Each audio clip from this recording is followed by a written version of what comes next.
Mga kapuso, magiging maulan ng weekend sa ilang bahagi ng bansa. Base sa datos ng Metro Weather, uulanin bukas ang eastern sections ng Northern at Central Luzon, gayon din ang Calabarzon, Mimaropa at halos buong Visayas at Mindanao. May malalakas na ulan kaya maging alerto pagsapit ng linggo. Mas matitindi ang ulan sa malaking bahagi ng bansa kaya mataas ang banta ng baha o landslide. Posible ring ulanin ang Metro Manila ngayong weekend, lalo na bukas ng hapon o gabi. Magtutuloy-tuloyan sa linggo, kaya kung may lakad, huwag kalimutang magdala ng payong at mag-monitor ng rainfall advisories. Ayon sa Pag-asa, hanging amihan, shear line at intertropical convergence zone o ITCZ pa rin ang magpapaulan sa bansa ngayong Sabado at Linggo. Samantala, may nakikita rin ng Pag-asa na posibleng mamuong sama ng panahon sa mga susunod na araw hanggang sa unang linggo ng Disyembre.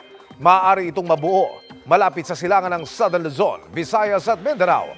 May isa pang posibleng mabuo sa may timog kanlurang bahagi ng bansa. Sa ngayon, mababa ang tsansa ng mga ito na lumakas bilang bagyo pero pwede pa yang magbago kaya patuloy naman tabay sa updates.